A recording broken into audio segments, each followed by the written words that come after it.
The man who never missed. He showed up every day for 14 years. Through broken ribs that made breathing agony. Through flu that left him delirious with fever and barely able to stand. Through family emergencies and personal crises that would have sent any other man rushing home to handle life's urgent demands. Lou Gehrig was the man who never missed. The player whose reliability had become as predictable as sunrise, as constant as gravity. Until one morning, in May 1939, when his body simply refused to move, and the most reliable man in baseball discovered that even iron can break, even the strongest machines eventually fail, and even superhuman dedication has limits when biology declares war. What happened in those first moments, when the Iron Horse realized he couldn't get out of bed, would end the greatest streak in sports history and reveal the terrifying fragility hiding beneath superhuman strength. The alarm clock sounds at 6:30 a.m., same as it has for 5,110 consecutive days. Lou Gehrig's eyes open to the familiar morning light filtering through the bedroom curtains of his Riverdale home. For 14 years this moment has been automatic. Feet hit the floor.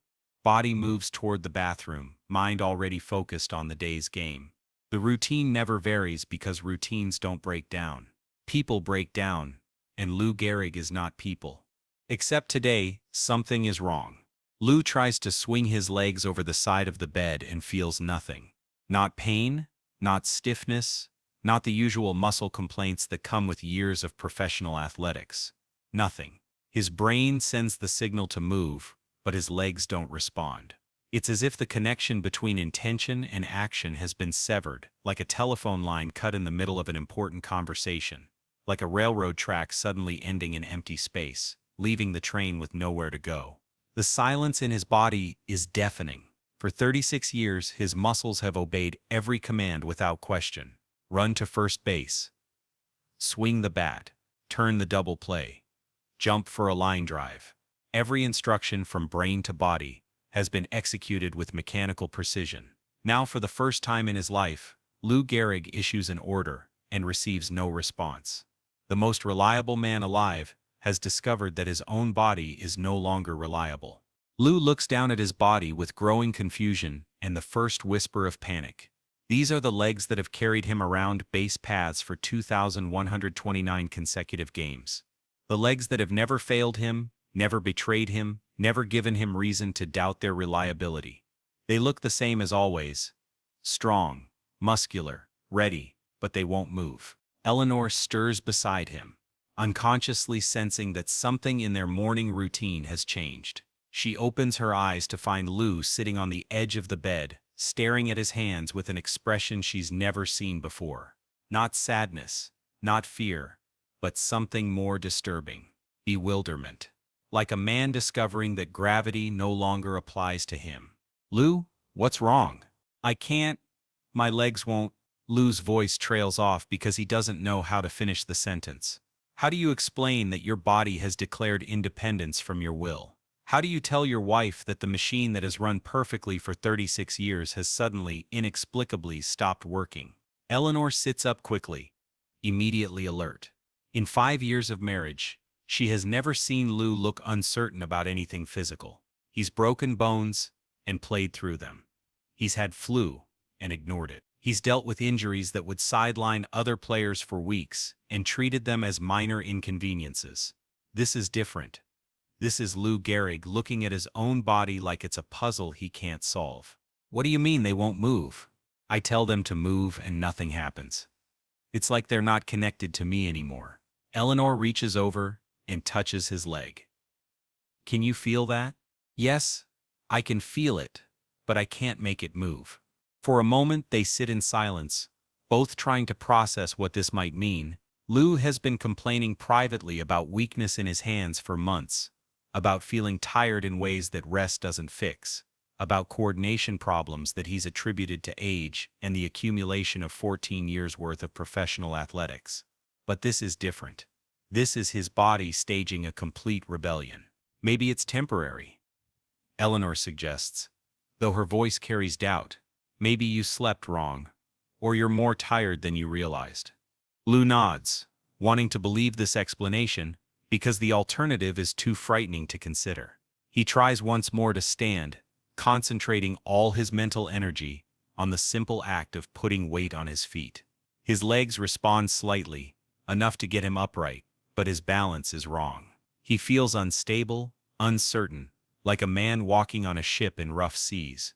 The walk to the bathroom takes 3 times longer than usual. Each step requires conscious effort and planning. Lou holds onto furniture, walls, anything that can provide stability, as he navigates spaces that have been automatic for years. By the time he reaches the bathroom mirror, sweat beads his forehead from the exertion of traveling 20 feet. He stares at his reflection, looking for some external sign of whatever is happening inside his body. He looks the same as yesterday. Same strong jaw, same broad shoulders, same appearance of health and vitality. But the man in the mirror is lying. This is no longer the body that showed up for work 2,129 times in a row. This is something else. Something broken. Eleanor appears behind him in the mirror. Lou, I think we should call Dr. Stewart. It's probably nothing. Maybe I just need to move around, get the blood flowing. But even as he says it, Lou knows this isn't a problem that movement will solve. This is the feeling he's been dreading for months, as smaller symptoms accumulated. The weakness in his hands that made gripping a bat more difficult. The coordination problems that made fielding grounders less automatic. The fatigue that seemed to come from somewhere deeper than muscle exhaustion. He's been telling himself these were normal signs of aging, the natural decline that affects every athlete eventually. He's 35 years old, which is old for a baseball player. He's played more consecutive games than any man in history. Some deterioration is expected, acceptable, manageable. This is not manageable. Lou attempts to shave, a task so routine he normally performs it without thinking. His hands shake as he applies shaving cream. The razor feels heavy and unwieldy. Simple movements that should be automatic require conscious coordination. When he finishes, his face is nicked in several places because his hand control is compromised in ways that make precision impossible. The 20-minute process of getting dressed becomes an hour-long struggle. Buttons are suddenly complex mechanisms that require fine motor skills he no longer possesses. Shoelaces become engineering problems that demand patience and multiple attempts. By the time Lou is fully clothed, he's exhausted in a way that has nothing to do with physical exertion and everything to do with the energy required to manually control a body that no longer responds automatically. Eleanor watches this struggle with growing alarm. But she doesn't offer to help because she knows Lou would refuse. His pride and self-reliance are as fundamental to his character as his dedication to showing up for work every day. But she can see that each simple task is becoming a battle, and her husband is losing. Lou, please, let's call the doctor. After the game, if it's not better after the game, we'll call him. But both of them know Lou won't be playing today. The question is whether he'll admit it to himself. The drive to Yankee Stadium takes place in heavy silence. Lou sits in the passenger seat, a position that feels wrong and foreign because he's always been the driver, always been in control. But his coordination problems make driving dangerous, another admission of limitation that cuts deeply into his sense of himself. Every few minutes, Lou tests his legs, flexing muscles and checking responses like a pilot running through pre-flight diagnostics. Some function remains, but it's unpredictable and incomplete. Sometimes his legs respond normally. Sometimes they don't respond at all.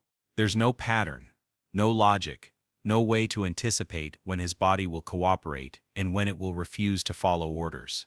They arrive at the stadium 2 hours before game time, early enough that few players or staff members are around. Lou moves slowly through the tunnel toward the clubhouse, using the wall for support and stopping periodically to rest. The distance that he normally covers in less than 5 minutes takes nearly 20. Manager Joe McCarthy is in his office reviewing lineup cards when Lou knocks on the doorframe. McCarthy looks up and immediately notices something different about his star first baseman. Lou's usually confident posture seems uncertain. His normally steady hands are trembling slightly. "Skip, I need to talk to you." "Come in. Sit down. You look tired." Lou settles carefully into the chair across from McCarthy's desk, a process that reveals the effort required for movements that should be effortless. "Joe, I can't play today."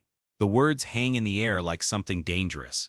In 14 years, Lou Gehrig has never spoken these words.